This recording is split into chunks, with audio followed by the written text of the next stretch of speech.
Bluff City Media presents the No Bluffing podcast. Stepping up to the microphone are your hosts, Christian Ingram and Evan Hayes. Now, let's get to the show.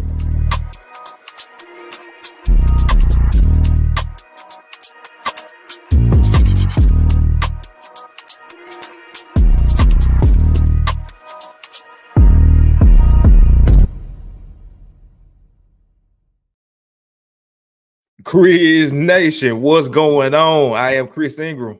And I'm Evan Hayes. And this is the No Bluffin podcast where we keep it all the way real, all the way raw, and all the way honest about everything Grizzlies, man. Welcome back to another episode, man. Glad to be back. Definitely got some exciting stuff to talk to y'all about today for sure. And we got a special guest today, man. Actually in the studio of where his humble abode per se. I'm excited to bring him on, man. And just talk some Grizzly basketball with y'all for sure. I know it's gonna be a good time. We got Grind City Media, CJ Hurt joining us on the other side of the first break, man. So I'm excited for that. Yes, and yeah, just as we do, we're gonna cut up and have a little fun, man, going into tonight's first preseason game, man. The season is finally here, y'all. So we can get back to the crazy conspiracies theories, everything. Yeah, we can do all that. We can start the civil wars and everything, man. I've been missing y'all on Twitter doing that for the last couple months. So we get all that back popping. But Evan, man, how was your week, bro? Tell me something good. Give me some good news. Well, I actually do have some good news this week. Outside the normal stuff I be doing, and for our guest, Mr. CJ, I feel like he'll be interested in this also. I've been officially accepted into my first master's program at the illustrious. Oh yeah, give me right. Yeah. Hold on. Give me right, brother. Yeah. So if y'all don't know, your boy's 20 years old, but graduating, but I ain't done. So I want to apply to my first master's program, and I have finally been accepted into the illustrious Alabama A&M University. Okay. I'm going to be master's in sports community. Yeah, appreciate you, bro. Sports communications. See, that was just a big moment. I got that email Friday, because it's coming out on Monday. So I got this email on Friday. See, it was just a weight lifted off my shoulders, man. It's been hard these few months, just kind of taking all these credits and had some track stuff. You already know, but I'm not gonna talk about it on here. Maybe after I graduate, I can talk about it. It's just been hard dealing with all that kind of on my own or up here. Of course, my parents supported me, of course, my brother and all of them. But just when I'm up here, it just kind of feels just kind of isolated, So that was just a good way to get off my shoulders, I'm getting closer to home. I'm going to a HBCU, which I've always wanted to do. Just get that experience. Like my brother went to HBCU. I was about to ask you that. I got a nephew to go down there. I was like, ain't that an HBCU? That what's up? Yeah. So, your nephew go there now? A&M, not A-State, right? A&M in Huntsville. Yeah, A&M. You know the one that I was telling you about? We went to a track meet a couple months ago. Oh. He's down there. But he don't run track, I don't think, down there. So he's a freshman? He's a freshman? Yeah. Oh, so I'll definitely tap in with him. Yeah, send me his info. I'll definitely tap in with him for sure. I got you. But yeah, so that was a big relief, man. That was a good day. Just overall, just a good day. Just all the hard work seemed to pay off a little bit. I got like less than 70 days until graduation, but it just seems like that light in the tunnel is really getting there, So I'm blessed, man. I'm blessed about that. So that's why I got a smile on my face, feeling good. So yeah, that's been my week. So how about you, man? How was your week? First of all, bro, I got to give you big congrats because, like you said, we done had a bunch of talks offline about everything going on, and yeah, bro, I'm just happy for you, man.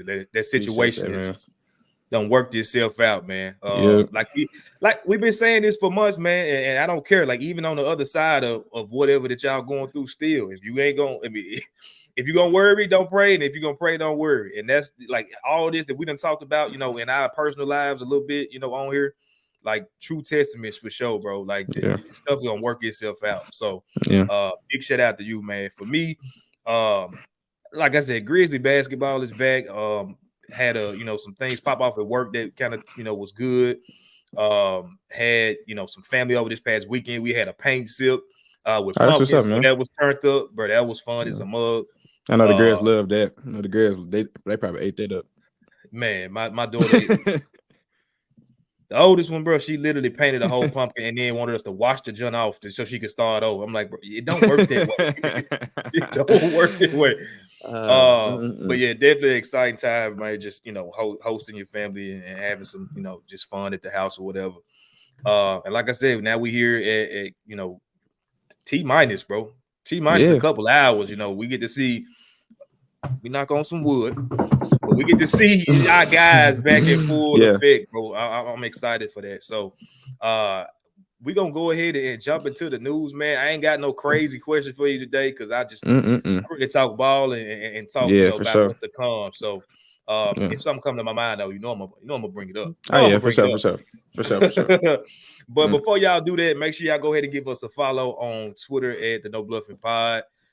Twitter X, all that, man, whatever y'all want to call it. I get that mixed up all the time. Speaking on that, hey, I'm finally at 500 followers now. Finally at 500 followers on Twitter, bro. Hey, who you cuss out? What thirst trap you post? I just Let me go check your feed, bro. Just check, make sure I ain't do nothing crazy. But y'all, I appreciate y'all. Y'all got me at 500 now. We said before the end of this year, 500. So y'all got me right. So I appreciate y'all. But watch it by the end of the show. I'm be acting like it's 498 by the end of the show. So hopefully by the end of the show, somebody hating always. You know it's always somebody hating. Let me unfollow this man just to piss him off. Let me be one of them. I'm gonna unfollow him and follow you back. Hold on. He too happy right now. But yeah, appreciate y'all. Y'all follow my boy Chris. I'm finally getting my Twitter up. I'm trying to get like him. But yeah, y'all shout us out on Twitter, bro. Bro, I ain't gonna lie. I have the most random tweets go viral, bro. Like I just be sharing my just quick little thoughts, and then I look up a few hours later. I'd be like, okay, y'all. For real, like no, that's what I'm saying. Like I retweeted Skip Bayless and that got like 35K views. I'm like, I don't care. Like, but I give a very insightful tweet about some basketball. It gets like 2 likes, 2 views, man. All right, true y'all, bro. I did that for nothing. So Twitter's a very weird algorithm space. So I appreciate y'all regardless for tapping in with your boy. That's America, bro. That's the world, man. Yeah. How I go. But we're gonna go ahead and get it popping, man, into the No Bluffin news so we can go ahead and get to the next topics. But we got some good ones for y'all today, man. So we're gonna start off with what had everybody, basically in an uproar day after we recorded, which was the Jaren Jackson injury. We definitely got an update very quickly, thank goodness, about this situation. And I'll say this, like, I can't remember who it was. I think it may have been Sane that was talking about it, but like when you have so many different people, bro, in the gym, when these things are broken in real time, a lot of times, like it's almost like the telephone game where like you start off and you say one thing, and by the time you get to the other end, it's something totally different. I had people talking about he had a torn. I've seen some crazy stuff, and I'm like, all right, bro, like y'all just cool out. This man been working out the whole summer. There's no way that this is as crazy as what we thought. But luckily we did get an update that Jaren, it was just a very, very small strain on his hamstring, which was kind of rampant throughout the league. I saw. Everybody was full of hammies, bro. But they ain't stretching good enough, man. They ain't stretching good enough. That's what it is. Y'all professional athletes. Stretch, my guy. Stretch. Please. Get you some body armor. Drink some water, some bananas, man. Something. Pickle juice, something, bro. But yeah, he's gonna be fine. Probably gonna just be sitting for the majority of, if not the whole preseason. But I'm cool with that. He good to go night one. That's all that matters. But what's your thoughts on that whole situation, bro? Like I said, it did kind of pop off like literally hours after we recorded. Yeah, like kind of your testament. Like I was, of course, as every Grizzlies fan, like a little nervous at the jump, but no one that was connected to the team saying it was that serious. I wasn't really that worried. And after the results came back that he should be good for opening night, I wasn't worried at all. Tripp is one of the many people on this team that I'm not too. We're gonna talk about that in the next segment with CJ. I'm not too worried about seeing them in preseason because I feel like I already know what we're gonna get for Tripp. Tripp's gonna be Tripp, So, and as a guy, I know every athlete deals with hamstring injuries, but as a track athlete, hamstrings is like one of the most important muscles of your body. So I know if you feel something off in your hamstring, you want to make sure you take it slow.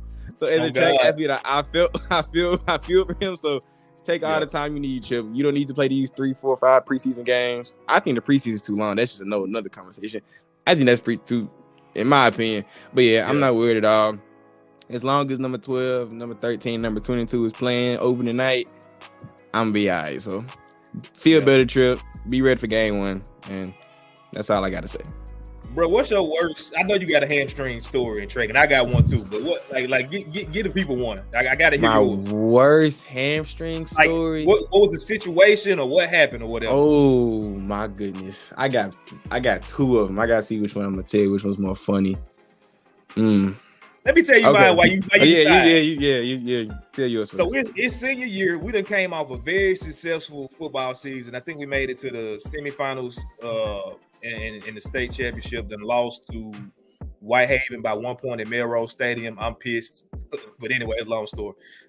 Going to track season, I'm at a new school for that whole year, matter of fact. And so I'm having to break into the relay team because they done really had their team for a minute. Of course, yeah, makes sense. And I told you I ain't no long distance runner. So anyway, I ended up winning the spot on the relay team, and I was third leg because I learned that curve. I love the curve. Come to the meet day. This is like city championship damn near. So his whole city popped out. Whole city. I'm second leg, Hadley Stadium, all the city schools. Packed up. Yeah, of course. It's turned. So we have a good start. I get it on the second leg. I got a personal beef with one of, not a peripheral beef, but a personal just kind of competition with one of my guys that ran and played football at Ridgeway. We on second leg together. We've been talking smack. Bro, I get probably about 45, 50 meters in the damn near city championship. Bop! They say, no, I'm good. I said, no, I'm done. I'm good. Bro, I wanted to go fight everybody, and it wasn't nobody's fault, but I get fired. You know what I'm saying? So I really can't even talk crap about Jaren because I thought I took care of my body, and man, that just happens sometimes. Yeah. What about you? It was actually a college story. I had one in high school, but the one in high school is not that interesting because kind of similar to you. It was a relay, and I was able to. I pulled my hamstring, but I pulled it once. I handed the baton off, so it didn't really hurt that bad. Yeah, so. That was, but in college, it was my first year. But I mean, I was hurt my whole first year. I should have been running it off, but I was just being stupid. And I was running my whole first year anyway. So it was at some meet in South Carolina, super windy, like terrible wind. Like we had to run all the races the opposite way because the wind was just so terrible. Like we ran the 200. You know how to regular 200? No, we ran the 200. The opposite way, like to the original 200 mark. We started at the 400 meter mark and ran to the 200 meter mark. If y'all know track, y'all know what I'm talking about. When I say, hold on, so y'all ran it straight away first? No. We started from the 400 meter mark and ran I got you. To the backstretch. To the backstretch, right?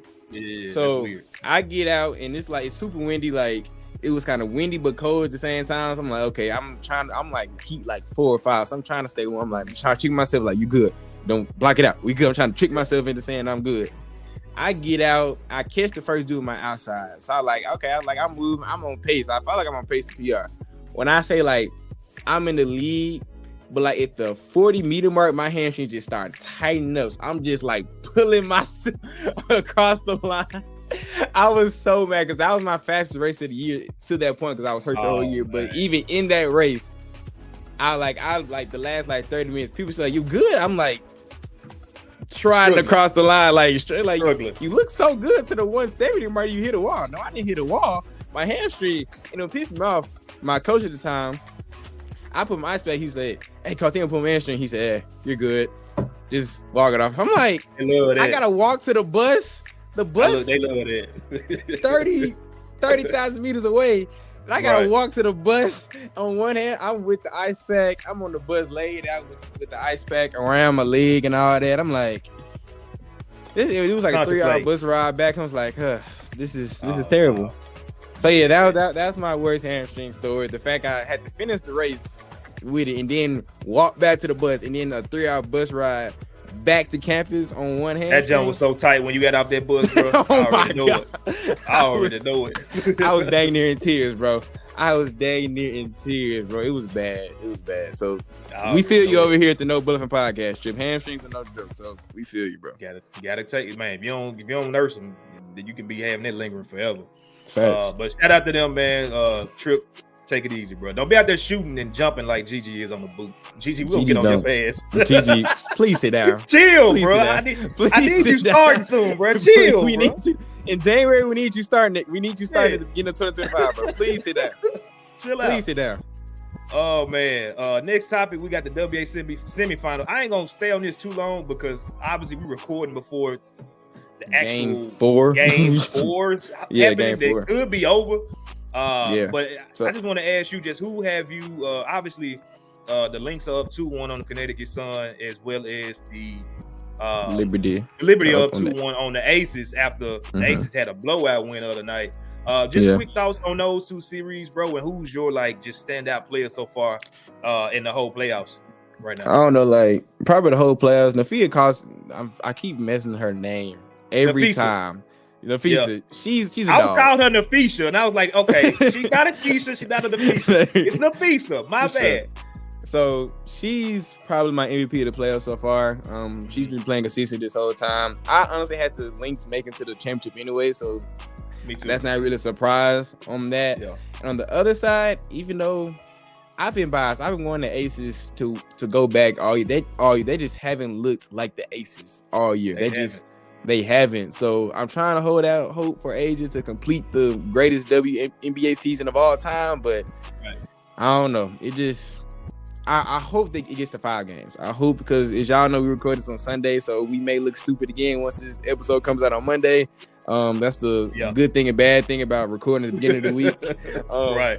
Right. So yeah, on the other side, I want the Aces to win, but I'm sorry, Sabrina Ionescu has been playing her tail off. She has been being surgical. I'm a bias towards guards, obviously, and of course, Brandon Stewart been playing well too. Obviously, I don't want to take any disrespect for her. She's been playing well too, but I'm just biased towards guards that can affect the game in so many ways, and she's just doing that. I'm sorry, she's making Kelsey Plum look like it's 2 different leagues right now. I'm just sorry, she just is. So, I've been entertained. It's been especially on the Connecticut Sun Lynx here. That's been very competitive. I hope that the ACC can go to 5 games. So. That's been my thoughts so far. Sabrina on the Aces side, or the Liberty side, and Nafisa on the Lynx side. So that's been my 2 takeaways from both sides of it. But I hope both series go to 5 games, because I like seeing good women's basketball. So what about you, though? Yeah. And they already got the series short. They had the first round was 3 games, and now this is 5. 5, yeah. Yeah, let's get 5 then. Let's get 5. I don't care if it's scripted. I don't care. Go ahead and get blown after we get game 5 on both sides. I don't care. But I'm like you. We didn't talk about this, but Nafisa Collier has definitely been I was telling my wife the other day. I was like, I think she's probably right now my favorite player. Just to watch. Her game aesthetically is I just like to watch. She cooks, bro. She so I'm with you. I think that if it was up to me, obviously we'll look back on this tomorrow and probably be super wrong. But I'm looking at the Lynx and possibly I'm gonna say I want the Lynx and Aces to make it. But either way, I mean, if it being the Liberty and the Sun, do I think that's gonna be a bad series? No, because the Sun got them dogs on that side, and we know what Stewie and Sabrina gonna bring. So either way, I think it's gonna be a good finals. It's just I would prefer the other one, but it's been great basketball to watch, bro. Yeah, for sure. The league is growing, and I tell my wife, I tell people all the time, I got 2 daughters, currently. Lord willing, we have a boy that pop up, soon. Not soon. Oh my God. But next, I'll say next is a boy. But just having them, Journey is a little too young, but Elena's super athletic already at just 3 years old. And I mean, she loves to watch sports. I'm like, just the way that the game is growing, for her to have options that she can look at and be like, okay, this is something that I really want to do. And I think that's really dope for the little girls that's coming up after them, bro. Yeah, for sure. WNBA, matter of fact, don't keep doing what y'all doing. Do better at marketing the product, bro. Pay these women, bro. Please get the money so we can pay these. Oh my God, I was gonna say incredible, but some came out anyway. These very talented women do that. Please pay these women. Please, because you can't blame it on the late, bro. You can't blame it on the late night. I can't blame it on the late. I was doing work till like 2 a.m. last. I got my notes right here to work. I was doing anyway. I already know. But yeah, just incredible, talented women. Please market them to the point where they can get paid the money they deserve, because they shouldn't be able to go overseas to get paid when they do in America. Right. Real talk. I agree. But that's another conversation for another day. We're gonna definitely touch on it eventually for sure. Yeah. Y'all make sure y'all comment down below. Let us know who's been your standout player so far in the WNBA playoffs. Definitely want to hear from y'all on that. And the last topic we got, man. college football this past weekend. We love college football over here, man. We love it. Let me just say this. I got the graphic right here as far as the upsets on yesterday. You got number 1 Alabama losing to Vandy, which they've been playing some good football, but nobody expected that. No. Tennessee lost to Arkansas, ranked number 4. Crazy. Michigan, number 10, lost to Washington. Crazy. Number 9, Missouri lost to number 25, Texas A&M, 41-10. And USC, ranked number 11, they lost to Minnesota. The last one came down to the last quarter that almost was an upset, was the Miami Hurricanes. But they came back. So just talk about this weekend in college football. I got a hilarious question that I'm going to ask the comment section once you get done. I'm going to hold it. Yeah. Just talk about that, bro. That's some wild stuff. I don't know. It's just something about college football that on even any given Saturday, all the good teams just want to lose and just mess up all the playoff predictions like 6-7 weeks from now. Because now what they're going to be saying is, remember week 5 when all those teams lost, and then sell out. They just and it's going to mess up everything. Like, because we talk about this. I was talking about this with one of my boys. Alabama still got to pay Tennessee. Well, Tennessee may not look as good because they just lost. And I don't know if they got to play Texas. I don't know if they got to play Texas. I don't think they got to play Texas. I know they got to play Tennessee. So if they lose to Tennessee, that's a 2-loss Alabama. You could potentially have a 2-loss Tennessee. Texas is still undefeated. You got Georgia may lose. Like, everything is going to bleep right now. And I love it. I love the chaos. I love the chaos of college football, especially them extending to 12 games this year. It just leaves it so wide open. People still gonna be mad because people are always gonna be mad no matter what the community decides. Obviously, I think it ensues chaos, and I feel like college football is the best when you don't know what's about to happen. My personal favorite thing to see was the 2 things that's on our ticket right now. Vandy beating Alabama. I watched that in the calf yesterday with just a bunch of people, and we was tripping the whole time. We was like, "There's no way." No way, bro. 2-2 Vandy that hasn't beat a ranked team. They're 0-60 against AP top 5 opponents. They've never in the history of their program. The last time they beat Alabama was 1984. That's god awful. They beat, and of course the first year that Nick Saban wasn't there too. So that's obviously a whole nother thing. Obviously, oh, you know he was talking shit in the house. Like, I'm sorry. As soon as I leave, y'all will vet it. Taking all the Hellcats back. He said all NIL gone. And then I have friends in Nashville, like they go to TSU and they go to Vandy too. Bro, so they're like texting me. They're texting me about everything going on in Nashville. So that was crazy to see. I was very well entertained. And on Miami has become my 3rd team to watch this year outside of Memphis, Colorado. And I really was gonna take this weekend off because Memphis and Colorado both had a bye. So I was like, I'm not really gonna watch like that. Right. Then I saw Vandy was beating. I was like, okay. Then I saw Miami down by 3 scores. I'm like, bro, at 1 o'clock in the morning, bro. Like, what is happening? I'm saying, bro, like, so it was crazy. I'm finna reconnect my iPad because I'm tripping too much. My audio messing up, but crazy game. Cam Ward is beginning to be one of my favorite players in the league. Well, not the league, in college football, because he's just a gamer and he just stays calm, cool, and collected no matter what's going on. So. Outside of Memphis, Colorado, I'm a Miami fan for this year, and I hope they go as far as they can, especially in their conference. So, great Saturday. Hopefully, next Saturday is even better with Memphis, Colorado playing. Yeah, I think college football, and maybe this is just the nostalgia in me, bro, but I think college football is always good when Miami is a top team.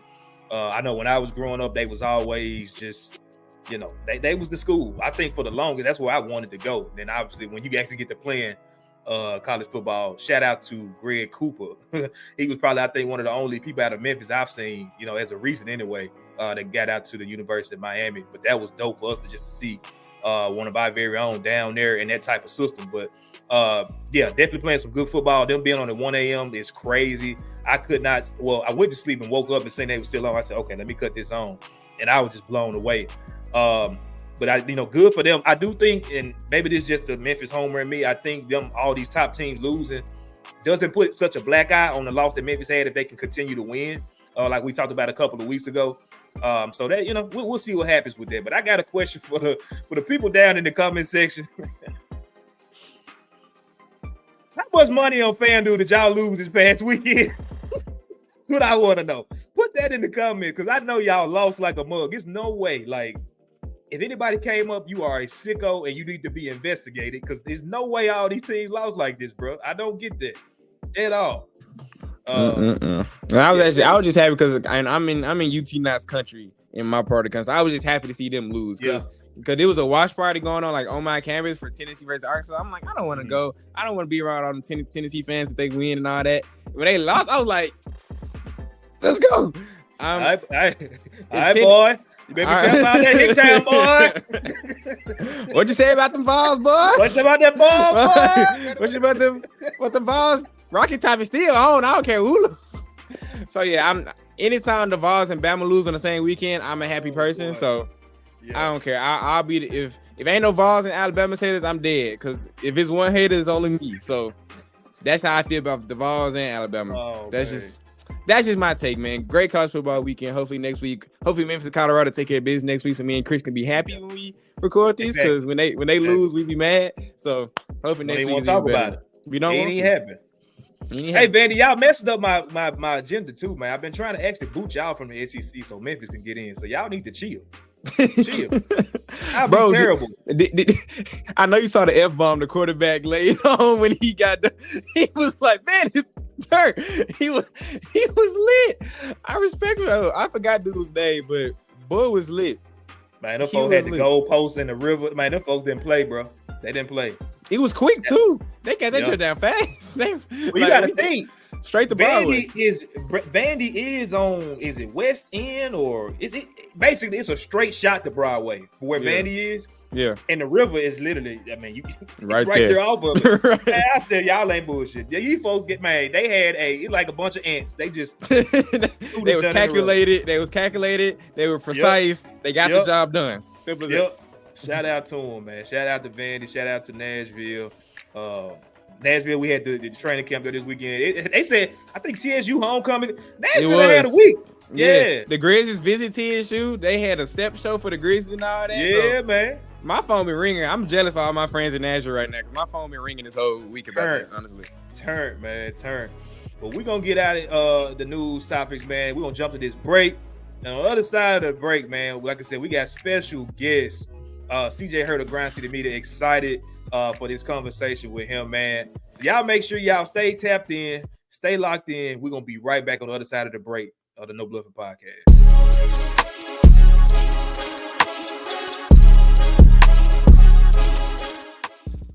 I think Jabari Smith Jr., and I don't want this to be true, but I almost feel maybe Tobias Harris show. What's wrong with Tobias Harris? We've had this discussion. All the guy does is give you a double-double, 20 and 10. Bro. That's it. That's it. Every night. Who? Tobias Harris. Stop that. Tobias Harris gives you a double-double 8 times a year. Stop that. What? He gives you this times a year. I'm a fan. And this is what I'm saying because I continue to be like, he's a dude he's a tease. It's a tease. It's like, God, dog, he's sexy, but it just won't work. Like he should be, but it's there. But it's just when the games, it's just consistently. I don't know if it's you need more people to believe in it, something. But I don't want, and also just to get lost in the rest in that Houston team. Tune in to the Night Court podcast with your hosts Rob Fisher and Brevin Knight on the Bluff City Media YouTube channel. I've always thought Norvell wasn't really that tight to me because I was like, bro, this dude ain't it to me, bro. He left with the humility, and that's the only reason why people ain't destroying his ass right now. That 2019 year is what supplanted his legacy as like, you know, he's the man. Oh, yeah, but let's not forget, he was one missed 20-yard field goal against Tulsa away from all of that being nothing. That one field goal changed everything. That missed field goal sent them to the AAC championship, brought Gameday to their place. I mean, that field goal changed a lot of people's careers. Ryan Silverfield wouldn't be here. Norvell wouldn't be in Florida State. It just changed everything. So yep, that's facts. Get him out of here. It'll put Memphis in the pole position to go and do what they gotta do to get to the college football playoff. If you win out, you got a chance to win out if you win this game against Florida State. How crazy is that going to be? It's going to be crazy. Tune in to The Anthony Sane Show, Wednesdays and Fridays at 12 p.m. weekly on the Bluff City Media YouTube channel.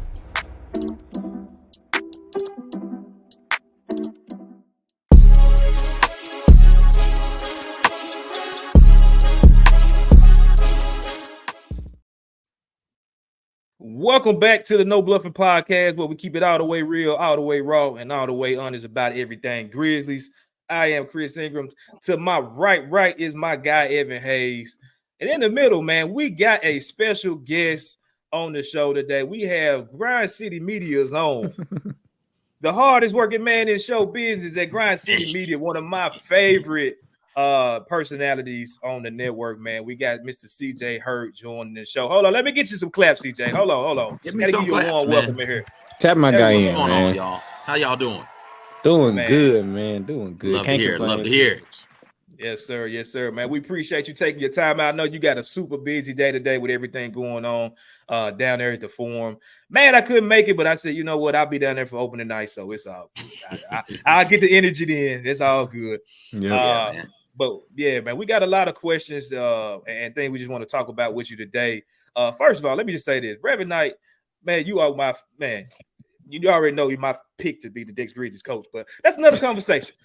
But man, Tobias Harris is gonna be on your head. Dude. You gotta stop. He hates Tobias. It's he's right though. Like he's not wrong. He's not wrong. He's right. He's not wrong. Tobias Harris is the reason that stuff up in Philly didn't work. That's true. Yeah. That's like true. They were stacked. They ran Ben Simmons out. They get James Harden in, Joel Embiid. They paid Tobias Harris all that money, and Tobias Harris was supposed to be the third thing. And sometimes he was supposed to step in and be the second best player on the court. Right. And sometimes in spurts, the best player on the court. And it just never worked. He just never became that. It reminds me of, remember the Orlando Magic team that got to the NBA Finals? With Hedo? With Hedo Turkoglu? No. Yeah, with Hedo. Yeah, with Hedo Turkoglu. But he doesn't remind me of Hedo, who was the Vikings are going for a touchdown. I'm also watching the London game. It's an early game. He reminds me of Rashard Lewis. I was like, they've got this guy. This guy's gonna hit them over the edge. And then Lewis just never became anything more than what he was. And I feel like Tobias is cut from the same sort of vein as that. Wish him all the best. Where is he now? Chicago? Like, I got to figure out where all these new. I think he went back to Detroit. Detroit, yeah, I think he was in Detroit. Yeah, I think he was back. Yeah, well, good luck in Detroit. Maybe turn some things around. Why? To get paid? What do you mean? Why? That's it. That is true. He ain't winning no games out there. That's all I know. They dumb enough to pay him. Hey, get your bag, brother. I ain't mad at you. Get money, man. Facts. Yep. Well, CJ, we got a slew of topics we want to kind of break down with you. I'm gonna let Evan. Evan's gonna look at it more from a team view, and I'm gonna kind of break down some just kind of player specific things. So Evan, go ahead and jump into it, my guy.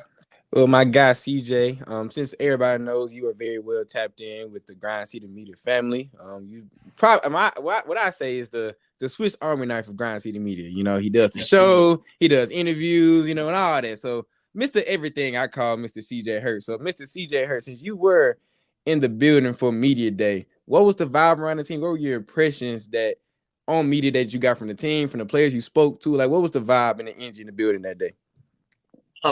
Business. That's what it felt like. That I don't know if you guys noticed, there were some cool moments coming out of Media Day, but it wasn't anything viral. It wasn't anything shocking. It wasn't for a lot of these Media Days. For me watching it, it's like, oh, that's gonna go viral. But man, that dude sounds young, right? There was none of those types of things. It wasn't just take Ja Morant for example. So many times with a player like that, in this sort of situation where he didn't play but 9 games last year, he's not going to be in the top whatever the hell polls of players in the NBA that people are doing the preseason. A lot of times with that player, what we'll do is, and with Ja, because Ja has done this a time or two, what we'll do is say, oh, he's got a chip on his shoulder. It's revenge season. He's coming out to get everybody. And Ja handled those types of questions very maturely. A happy Ja is a scary Ja. I'm the happiest I've ever been. or been since being in the NBA. I forget the exact verbiage he used, but he's leaning into just being happy and playing for a love of the game, not necessarily to prove a naysayer or a hater wrong. And it's that sort of maturity that this team has needed from their three best players, Desmond, Ja, and Jaren. And I feel like they've got that now. They're not as wide-eyed as they've been in years past, and not trying to go out and simply make a name for themselves. They understand that, hey, talking season is what talking season is. We got to do it on the court. And I think there's a more business approach to this season than there's been in seasons past with these three. I love to hear that. So that's what me and Chris talked about a little bit on our show. That's what we got during the whole thing. You know, business usual, not a lot of jaw jacking, not a lot of say we coming, because we've been there. The Grizzlies have passed two, well, not last year, obviously, but the past 2 seasons, number 2 seed in the West, had a lot of expectations, didn't meet them for one reason or another.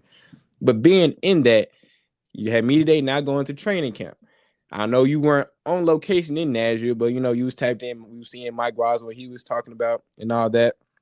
So going into the season, what are you most excited / worried about going into the season? Most excited about, it's been a while since we've seen Jaren, Ja, and Dez on the court together. Mm-hmm. So everything with this team starts with those three. All the other stuff is great, trying to figure out if Santi takes a step, if Jake LaRavia is that next breakout player, how Marcus Smart fits in to this roster, Luke Kennard also fitting in, the depth at the wing position. All of that is great to talk about, and it does matter. But the three things that matter the most are, is Ja healthy, is Desmond healthy, is Jaren healthy, and how those three are playing, because that is your de facto big three. So that is what I'm most excited about seeing, most worried about. Injuries. Yeah. That's the thing. After the season that the Grizzlies had last year, injuries are a front of my mind. Now, is it right?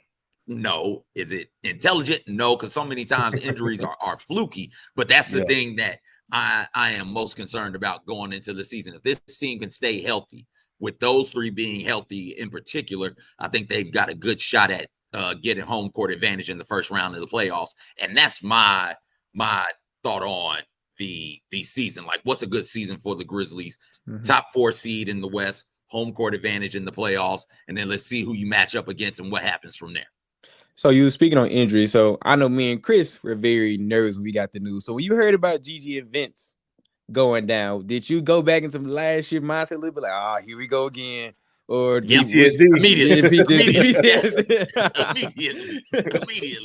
Yes, that is exactly we jaded, man. We jaded. But again, injuries are so fluky. It's not real intelligent to be that way. Injuries are super fluky. The GG thing, he just went up for a layup and came down awkwardly on his foot or somebody else's foot during some runs in the preseason, or not preseason, in the offseason, excuse me.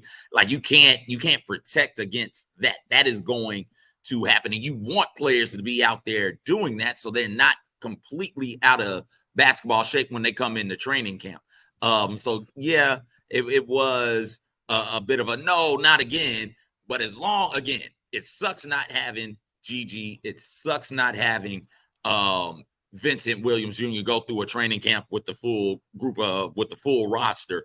But as long as Jaren, Ja, and Dez stay healthy, that's what matters. They can pick up it's easier for those three to pick up the slack of the other guys on the team, as opposed to asking one of those other guys or a collective of other guys to pick up the slack. One of those players will leave. So what I'm hearing is you don't really see a lull happen like the first 10, 15, 20 games with GG. You don't really see like a big drop off happening with the record. No. Because again, it's a superstar league. It's a star league, and you've got Ja, who is a superstar. You've got Jaren, who is a defensive player of the year, all-star caliber player. You've got Desmond Bane, who is also an all-star caliber type player. Yes, it's going to be a burden on them, more of a burden on them to pick up the load of a GG shot creating, scoring with a second unit, or Vince being a menace on the perimeter as a defender. but they should be able to do it because they're the good players on your team, and that's right. what matters. I feel that for sure, and I completely resonate with that. So I know Gigi and Vince weren't at training camp, but for the people that were at training camp, is there anything you heard coming out of Nashville, like good things you heard, bad things you heard? Just what are your overall takeaways from what you heard about what's happening at camp? I know you weren't there, but you got everybody from what I've heard is high on Zach Edey, and that's good because Zach Edey is definitely a position that they need. And when you think back to, you brought it up, Evan, the Grizzlies being 2 seed in the West back-to-back years, having the best home record in the NBA back-to-back years before last year got taken away because of injuries and suspensions and things like that. You think about, okay, who was the big guy on that team? Well, it was Steven Adams. I think Jonas was there for some of that also. I can't remember exactly now. It all kind of blends together. But you think about successful Grizzlies teams in this iteration, it is that type of a big. And if Zach Edey can be a solid screen setter and a solid rebounder, especially on the defensive end, allowing Jaren to play free safety a bit more, I think that bodes well for what this team can do. And if you can throw Zach Edey the ball on the block and say, hey, Zach, like treat them like they did Jonas, just, hey, Zach, not 20 times a game, but hey, we're in a lull a little bit. You're on the court with the second unit. We need a bucket. Can you get us one, 8 to 10 times, maybe even 12 times a game? Like, hey, Zach Edey, go get us a bucket on the block. And he can do that, then hey, that bodes really, really well for what this team's goals are. And I think the team to a man will tell you goal is to get to an NBA final, get to a Western Conference final and win that and get to an NBA final. Most definitely, man. So you talked about Edey, you talked about Jai, you talked about the guys that are going to be on the court. But when this video comes out, the first preseason game will be happening tonight. So for CJ Hurt, what is the number one thing that you want to see during preseason that if you see that thing, that give you confidence going into the regular season? As long as nobody gets hurt, that's it. That's all. Like, it's preseason basketball, man. There's not the same, right? The intensity is different. The players playing on the court is different. There's a new offense that's supposed to be really, really interesting. I can't wait to see what that looks like in the regular season. But for me personally, it's just the important thing is to get out of preseason with as many of your pieces healthy and ready to go as possible. And so as long as they do that, it'll be fine. Anybody know what the Grizzlies record was last preseason? No. Anybody know who had the best preseason record in the NBA last year? No. Going back 10 years, who's got the best preseason record in the NBA? Nobody knows that because that's really not what we're here for, man. We're here for the regular season. Let's get out there and get the hooping. Nah, most definitely, man. So that's pretty much all I got. As I think we can all agree, coming out of preseason unscathed is probably the number one thing that everybody wants to see. Nobody, no bad ankle rolls, no bad ankle sprains, nothing, no rotator, no nothing like that. Tummy hammies. Yeah, tummy aches, no handrails, none of that, dog. No, like personally, I want to see these got the feeling still in their teeth. Exactly. Let's go. No girlfriends, drama, no nothing personal to get them out their way. I know me personally, I want to see the offense a little bit, just to see how this new with Nola Roach and all that, just to see how it's more free flowing. I want to see the ball not sticking as much, but that's just me being I won't say basketball purist, but the basketball head I am. But Chris got some questions for you, man, and let's talk about the personal side. Let's talk about the players. What you got, Chris? So for what it sounds like is that if Ja, Dez, and Jaren is out there, we can bring Jacob Gilliard back and we should be fine. I'm just playing. Don't answer that. Don't play it. Don't answer that, DJ. Don't do that. Don't even. I'm just no. I love Jake. Gilly is a cool I mess with Gilly, dude. Man. I like Gilly, bro. I don't want no parts, no dealings of that this season. That was a parody of a season last year. But let's jump into, man, a little bit of Marcus Smart stuff. A lot of buzz over social media, as well as coming from the team in different directions about Marcus Smart last week. So I want to get your opinion, number one, man. First of all, the Marcus Smart. Did you see this Marcus Smart conspiracy theory that was floating around before media day in camp, TJ? No, I missed it. What's going on? It was a conspiracy theory, and I retweeted it, and my basically what it was a guy. He was kind of breaking down. I can't remember Parker's last name, but he was kind of breaking down some of the reasons why he believed that Marcus Smart may not be long for the team. And some of the reasons why was because, we didn't see anything on social media. We didn't hear anything about him doing all this. And so it was a big kind of just, I knew the season was coming back because it was kind of a civil war. People on both sides saying, you jumping the gun. And other people was like, no, I kind of rock with what he's saying. Well, media day comes out and Marcus Smart said, yeah, man, I've been around. I done practiced with Zach Edey. I'm excited to do whatever the team wants me to do. And kind of put all that to bed, at least, in a public eye. What's your thoughts on Marcus Smart just long before the team? I kind of got a 3-part question because it's 3 aspects to it. But Marcus Smart's impact going into next season and just the long game with him on the squad going forward. What's your thoughts on that? Was that Parker Fleming who tweeted that out? Not Parker Fleming. It was Parker. It wasn't Parker Fleming. Parker V something. It's like a last name with a V. My bad. Listen, man. Marcus Smart is a grown-ass man. We don't got time to be playing on social media. What are we doing here? Right. A lot of this stuff, workout season is for show. That when we throw it up on social, if you're a professional, and Marcus Smart is a professional, Marcus Smart in his 30s. I feel like Marcus Smart been in the NBA since I've been a grown-up. I feel like Marcus Smart is like 32, 33. I might be mistaken about that. I think he just hit 30. Hit grown man status. Once you hit 30, man, your affinity for social media goes way, way, way down. So I'm not concerned about anybody not posting videos or posting things about the team. Marcus Smart has been in the community, I'm pretty sure, at various Grizzlies events, if I recall correctly. And so that's the thing that matters is, hey, are you ready to go come season time? And we found out at camp, like, hey, I got back early so I could get in some work with Zach Edey.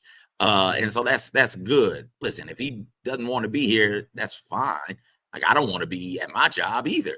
That's how it goes sometimes, right? But you still go out there and you have a job to do. That's a part of being a professional. And Marcus Smart is a tremendous competitor, elite defender on the perimeter, and he is a professional. And the moment, unfortunately, it was his highlight moment last year, that stands out to me about Marcus Smart is the way he lit into people during, I forget which game it was. They weren't playing well, and Marcus Smart lit into everybody on the bench, and they'll need some of that.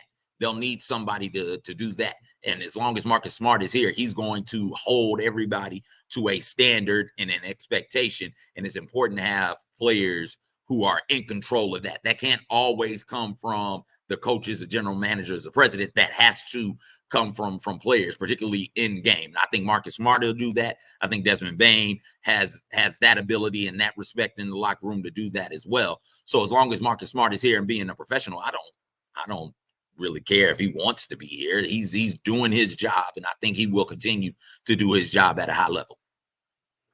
Yeah, I agree with you. One of the things that a lot of people talk about is his fit, more specifically in the starting lineup, just because a lot of times the way they look at it is he's our starting small forward at 6'3", 6'4", depending on what shoes he got on, and so it was a report coming out from the New York Knicks side talking about that they've been viewing him as a piece that they want to trade for. In the event that they do look to move Marcus to possibly upgrade this team, do you think that would be a good idea, or are you more so the mind frame of the versatility that he brings, as well as the promise you see in Vince and Gigi, you would just kind of let that thing play out on his own? If you were, I'm just going to say, CJ Kleiman, what's your outlook on that? If I was the general manager, everybody be up, right? Like, you have to listen, because it might be a deal where you're getting some significant value back. Now, with that being said, it's not like I wouldn't be shopping him. I'm not shopping Marcus Smart, because I think that he does fit with this team. I think he fits with the starters. I think that his ability to alleviate some of the ball handling duties and responsibilities of John Moran as a facilitator, I think that's huge with the starting unit. I think that his defensive ability on the perimeter is huge as well. And we act like Marcus Smart can't guard like small ball fours, right? We saw him guard Karl Anthony Towns a time or two, if I recall correctly, when he was on the Celtics. So he can absolutely get up under you, get up into you, and be more physical than you are. While he is 6'3", and that's a bit on the short side, he's got a decent wingspan, and he is a really good defender. There's a reason why he's the only perimeter defensive player of the year in the past, 20 years or something ridiculous like that, because he does a lot of really good work on the defensive end. But again, I'm not trying to shop him. If somebody comes in and is like, hey, yo, guess what we got for you? Well, what? We've got this big-time role player and this big-time role player and this big-time scorer, and we got a couple of firsts protected. It's like, oh, okay, well, yeah. But I'm not trying to move him. I think that the versatility that he brings you with the second unit as well, especially when Gigi gets back. You don't want Marcus Smart to be the primary scoring option out there, right? He will take those shots. It's 5 seconds left on the shot clock. The ball is in his hands. He is confident enough to take those shots, but you don't want him taking those shots. It's important to have scorers around him, shooters around him. And I think that second lineup with him as the point guard or primary facilitator, they're going positionless basketball. So the primary facilitator, ball handler, with Gigi on the court, who is a shot creator, with Luke Kennard on the court, who is a knockdown 3-point shooter. I think that's a really good perimeter sort of a lineup. So I think Marcus Smart absolutely fits, not just with starters, but with the team as in general. And I like it. I do. I wouldn't be shopping Marcus Smart. Yeah, I think that addition of Zach Edey to that starting lineup, it kind of alleviates that as well. I mean, you talk about size. You got Bismack Biyombo back there. All right, cool. 6'8" center. I thought he was taller than that until he got to Memphis, but I understand that. 7'4" behind him. Whatever. Just get up into him, be a pest, make it difficult for him to dribble, make it difficult for them to get into the sets they want to get into. And if somebody gets by you, you got 7'4" and defensive player of the year behind you, right? You got 7'4" Zach Edey and defensive player of the year, Jaren Jackson Jr. behind you, and then everybody just rotate from there. Right. This next one, man, I want to kind of get your odds on Santi Aldama coming up on a contract year. A lot of, just buzz about him taking it even more serious coming into camp, especially with Jaren's injury. What if you had to put odds on it, man? What we see this season. I don't know, me personally, if they're going to let it play out to the offseason, but coming from just your standpoint or your point of view, what's more likely? Santi having an extension before the season's in, or they trade Santi before that contract is out? Listen, man, I can't say. I really don't know. I know that Santi is in the contract year, and we tend to see players ball out in those contract years. So I think that Santi will absolutely make it difficult for them to say, hey, you know what, we got to move on from this guy.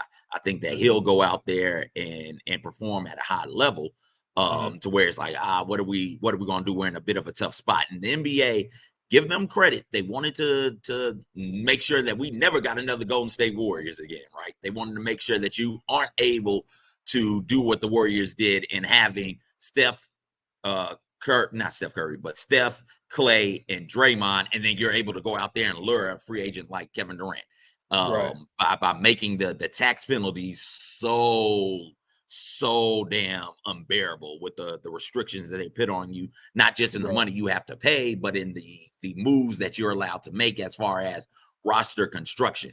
I get that. But, it was done to protect small market teams. And this is a small market team in the Grizzlies who you're going to look up.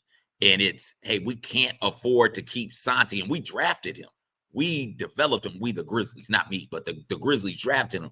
Grizzlies developed him. And they can't keep Santi, not because they went out and tried to build a super team of 3 superstars. No, they can't pay Santi because they drafted Desmond Bane and he was a hit. They drafted Jaren Jackson Jr. and he was it. They drafted John Morant and he was a hit. And I think the NBA should look into that, because if your whole thing is, hey, we want to get these players who get drafted by these home teams, we want them to play their entire careers here and build that sort of relationship and that sort of love with the various communities. You can't have it be what we saw up in Minnesota, right, where they're looking around. It's like, hey, we can't afford to pay all of these guys. We got to move on from Karl Anthony Towns. I'm not sure if that's we'll find out how the basketball move plays out on the court. But I think that the reason that trade happened is a financial one for the Timberwolves, and you can't have that happening in the smaller markets. And so I hope Santi goes out there and balls out, but I think this sort of a question is more of a, not an indictment, but more of a, hey, the NBA may have overcorrected on that a little bit too much. They've got to find a way to find the balance where you're allowed to keep your homegrown talent and not be penalized in the tax. You shouldn't be punished for drafting well. You should be rewarded by being able to pay these players and keep them on the roster. That's a great point. I ain't really never heard that idea, but I mean, that's a great point. If I drafted 15 guys that just balled us, hey, give me a raise. It's not my fault. Like that's not my fault, man. I can't help that I'm good at drafting and developing. Like, reward me for that. It reminds me some of what ended up happening to the Serge Ibaka, Kevin Durant, Russell Westbrook, James Harden, Thunder, where they drafted well and they made some moves. Did they draft Cephalosha? They may have traded for him or something like that. I can't remember. I think they drafted him. I think they drafted him. I may be wrong though. So you got those four you absolutely drafted, and all four of those hit in major ways. And then they looked around and was like, hey, we're not going to be able to pay James. And so we got to do what we got to do to get something in return for him. And it's like, no, you shouldn't be forced to do that. If you wanted to trade one of those players, absolutely knock yourself out if you think it makes basketball sense on the court. But to try and avoid the penalties that come with the luxury tax, like you shouldn't have to trade away guys that you drafted to avoid the luxury tax penalties. And it's small market teams that are suffering this way, right? Like the Thunder is the like quintessential small market team. They hit on 4 draft picks, maybe 5 draft picks back then in the mid 2000s, mid 2010s, early 2010s or what have you. And their reward was one finals trip with those players, but then they had to move on from one of the superstars on that team. And James Harden, they went on to have a really good career, a great career. So yeah, just if the NBA is listening to me, hey, let's find a way to figure this out and let people keep the players that they drafted if they want to. Yeah, man. In different cultures, if you get 4 or 5 wives, man, they let you keep them. So, America, I'm just what's the penalty? What's wrong? You got game. If they agree, hey. If it's consensual, hey. 4 or 5 is a lot, man. I struggle with one. I struggle keeping one happy, dog. Talk and about it. Not even happy. She just there. She's just cooling. You got 4 or 5. I am who drafted one really good one. Like, that's what I am. Yeah. I drafted one. I'm the Dallas Mavericks. I drafted Dirk Nowitzki. I'm just riding that, man. I'm just. No, you the Knicks. You drafted Patrick Ewing. You drafted Patrick Ewing. Well, the Knicks drafted Allen Houston. They did. They went out and found Starks. That was another hit. Not necessarily drafted him. Found him at a playground hooping. I do believe, if the legend is correct. Yeah. That's me. That's what I got. I can't get in free agency. I tax myself. You can't trade nobody. I don't trade nobody. I can't afford to be out here spending money on big name free agents trying to lure them to my city. No, I got one. And I'm just gonna ride with that one, dog. Locked in. Yes, sir. CJ, we got 3 quick hits, man. We're gonna get up out of here. First one, you talked a little bit about it earlier. Are you buying the LaRavia hype, man? Yes or no? And why? Jake LaRavia has all of the skill set.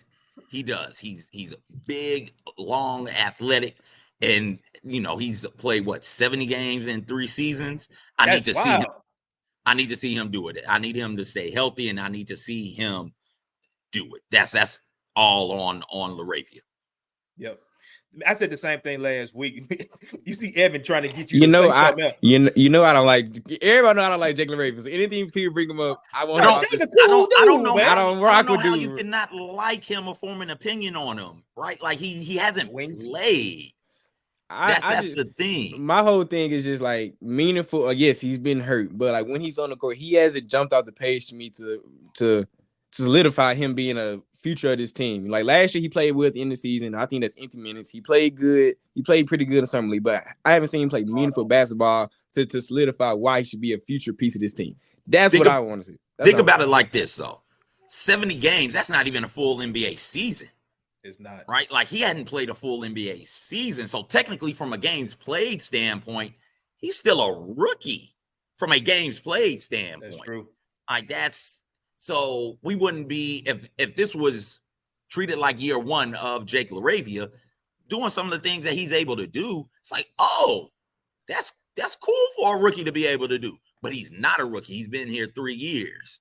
And that's where it becomes a question about, is LaRavia as good as advertised? And that's where I stand with Jake. Give him some more time. Can I see him play 82 games? Not 82 in a season, just 82 games throughout the course of his career. And then I can better tell you what is to be expected of him, and if he fits into the Grizzlies roster, into the future of this Grizzlies roster, and if the hype is warranted.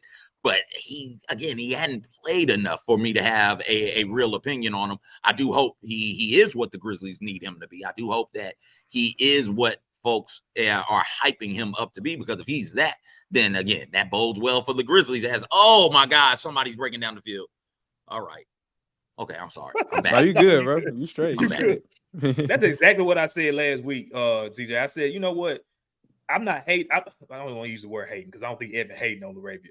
But I just want this team to win. I want this team to win. If LaRavia is a good player, that's good for the name across the front of the chest, and that's all I care about, bro. Is Memphis Grizzlies. If he is a healthy and winning piece of the team that he's showing out there this year, it helps us. It don't help us when to go out there and stink up the joint and then go to another team like Zaire and talk crap about us when we gave him every opportunity. That's another conversation. I ain't gonna even set you up to even talk about that one. Another quick hit. Ja Morant wins MVP if.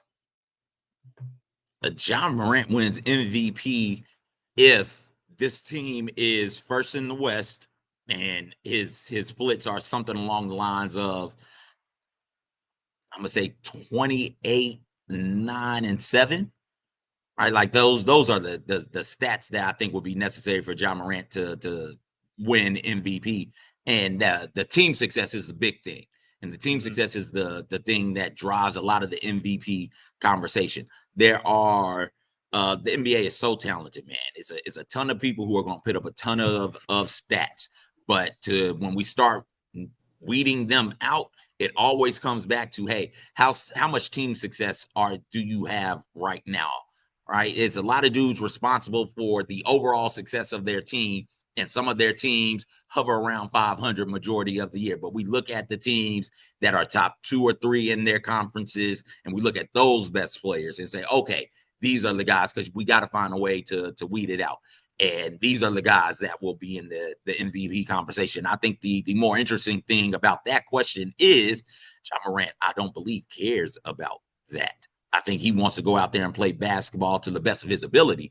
And if that lends itself to being an MVP, he'll absolutely take the trophy. But I think Ja Morant's biggest concern and biggest goal is trying to fit all of the pieces together on this team so that this team can go out there and have the most successful season that this team can have. I think that's Ja Morant's goal. And he's always been the type of player to put team success over personal success. The 9 games he was back. Remember the first game, I think it was against the Pelicans, that they're tied. Ja Morant ends up hitting the last second shot. And we find out that Ja Morant is in the huddle trying to get them to draw up something for Jaren or for Dez. And Desmond's like, F no, you're Ja Morant. Go out there. Get the ball. Damn, what are we talking about here? So he's always and that's what makes him such a good teammate and somebody you root for and cheer for. And it makes him really, really fun is his selflessness. It's one thing to be great. It's another thing to be selfless. And he has both of those in a pretty interesting, unique combination, which makes him one of the more intriguing players in the NBA. You said something that made me want to just piggyback on that. With that new Nike commercial, where you get him, back to his roots, him getting up, all of that. Do you think the narrative, because I know a lot of times the narratives kind of, push this stuff too. Do you think that the Nike push or just his story overall, is that going to give him an edge in that conversation as well? Yeah, if he balls out. That's the most important thing to do. Yeah. Is that, and then we can let the narrative, just or unjust, overcoming adversity. He kind of calls it adversity, but overcoming the adversity part of it. Yeah. We can let that play out as it plays out. The sports narratives are what the sports narratives are. They hadn't changed a whole lot in the years I've been on this planet. So it is always the guy who the plucky underdog, and John Morant coming out of Murray State was absolutely that. The little guy, John Morant, playing in a league full of giants is absolutely that. And the guy who's overcoming adversity, John Morant, is trying to do that and be a better version of himself. And people just love Ja. They do. The fans love Ja. They stuck with Ja through all of the off the court stuff and through last year, even when he only played 9 games in the season last year. They still buy the jerseys. They still cheer when they see him. Where I'm about to go to open practice, and I guarantee you 75% of the people here are going to lose their mind. Everybody's going to lose their mind when they see Ja, but 75% of them came just to lay eyes on Ja. So he's got that type of charisma, and he's developing into a sort of phenom that we don't see a whole lot in this sport, right? You throw LeBron in there when he was rolling, throw Jordan in there when he was rolling, different players, different body types, different stats, different accomplishments and achievements, but the interest in everybody else and what this player is doing and others. John Morant absolutely has that sort of charisma and that sort of pull on the NBA sphere. I got 2 things off of, and I know we get to the last one. I got 2 things. The reason why because you gave the numbers on CJ, you said 29, 9, and 7. The only reason why I don't necessarily that he has to ball out that crazy is because of the storyline. I feel like there's been a lot of MVPs given out to players that maybe didn't have the best statistical season, but they had the great story behind them. So the NBA granted them. They did buy out, they did play well, and they balled out, but because they had the narrative behind them, they won the MVP. Like, for example, I've said on this podcast, I wasn't gonna say that one, but that is an example. Like, for example, we love Deros on this podcast, but I feel like that Derrick Rose, when he won MVP, he played great. But in my opinion, I feel LeBron had the best statistical season. But because they were, like you said, number 1 in the East, youngest MVP ever, playing hometown Chicago, they gave it to him. The year James Harden won it. James Harden played well, but I think like 1 or 2 years after leaving OKC, well, not leaving, after getting traded from OKC. But you could argue LeBron had a great year, Giannis had a great year, that you could argue that that's why I say for him to win MVP. Yes, I feel like top 2 in the West, and I think 27, 7, and 7. I feel like his base. That's just why I think. And question, I'll give you comments and credit for both of y'all. I think I wasn't allowed to see AI when he was playing, but y'all kind of see like the Ja Morant kind of like just his impact on like society. I know you're gonna call yourself old. Y'all not that old. I'm just a younger. I saw AI like past AI, but I wasn't in prime it. Do y'all see Ja Morant kind of like AI? Like, you saw Grizzly AI? That was like 010. I was like 6 when he played for the Grizzlies. Oh, okay. I was like, did you see Grizzlies AI? Did anybody see Grizzlies AI? Nobody in there saw Grizzlies AI. Saw him in a jersey, man. You know, but he played 4 games with. But my question is like, he played 4 games on the road. I don't think he ever played that. He never played in fitness form. He never played in fitness form. But ship my shit out of there. Take me back to Detroit. Take me back to wherever you went after it. But do y'all kind of see the parallels, like his cultural impact, like how the superstar status that Ja Morant is, that y'all kind of replicated to kind of what AI was doing when he was in Philly? Yeah, and it's the same sort of type player, right? The little guy. The little guy who's really, really explosive and who's going at these much larger giants of people. And he's winning more times than he's losing.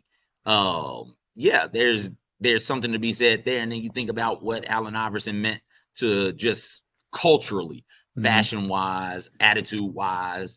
You know, we were all wearing the super baggy shorts because part of the reason why was because I was wearing them. He was crossing dudes up.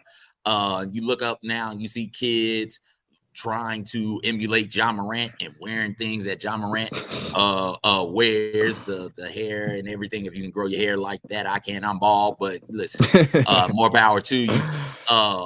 Like there is that's goes to my point about him being just an overall interesting player for the league and one of those cultural phenoms that has hit the NBA, and people are pulling for Ja in the same ways I think people pulled for Allen Iverson, because we'd like to see the little guy win.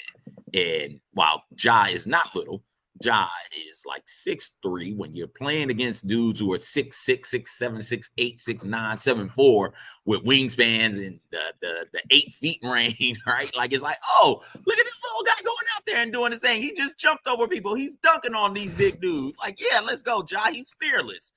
He gets knocked down, he gets back up. I want to get knocked down so I can get back up, because that's what Ja does. Yeah, that's absolutely something that's going to, I think, play a part in it. But everybody's got a storyline, right? Jokic will have a storyline. Giannis will have a storyline this season. Hell, Jimmy Butler's got the same damn storyline every single year. He'll have one of those. So it'll be a combination of the three. And I think that, again, just not to belabor the point, he doesn't care about that. Like, he cares about winning, and that's what you need. You need somebody who's going out there set, especially at the point guard position. You need somebody who's going out there and is okay with, hey, listen, I don't have to score. I don't have to be the primary assist guy. As long as I'm running the offense and facilitating it at a high level, we'll be okay. Now, I don't know if the Grizzlies will be okay if he's not dominant from a scoring standpoint, but he's okay with not being that. So I think that bodes well for them this season. We're going to end on this one, and you just kind of wrap it all up, man. Everything that you talked about today, the Grizzlies win a championship if they get really lucky. Like, that's what championships come down to. The Boston Celtics won, and how many injuries did they have of their key guys being out the entire season? They had one. They had Kristaps out, and he came back. And when he came back, it was like, oh, the Celtics team is good. Isn't that lucky? Yeah. Isn't that fortuitous of the Celtics to get Kristaps back? How many times do we see in the regular season, and particularly in the playoffs, guys go down injured, and that completely changes the narrative and the energy around the series, and they end up losing? Think about Mike Conley with the broken face, Tony Allen with the messed up hamstring, going back to hamstrings, going up against those Warriors. And it's like, oh boy, if those two were healthy, I wonder how different that series would be. They weren't. Unfortunately, the Warriors go on, and that's the start of the Warriors dynasty. If Isaiah Thomas doesn't bust his ankle up way back when, do the Pistons three-peat? And if the Pistons three-peat, how do we view those bad boy Pistons? Because he bust his ankle in Game 6, I do believe, against the Lakers, and he still went out there and balled out in the fourth quarter, and then just didn't have it in the next game, and the Pistons ended up losing, right? If Zaza Pachulia doesn't slide up under Kawhi Leonard and the San Antonio Spurs, do the Warriors win that series? Because Kawhi was beating the hell out of them dudes. They was down by like 30 before Kawhi went out with the boy scared, and bro. then you know, they ended up coming back winning that game, and then it was just a sweep of the Spurs from there. So much about being successful is, hey, can you get the right amount of luck? You're good enough. And I think the Grizzlies are good enough. Let me be clear. It's not like they're going to have to fluke their way into this thing. No, the Grizzlies are absolutely good enough to contend for a championship. But things outside of your control come into play. Are you healthy at the right time?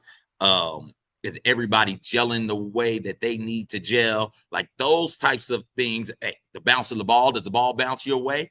What if Kevin Durant had a slightly smaller shoe on that game against the Bucks? Just by that much.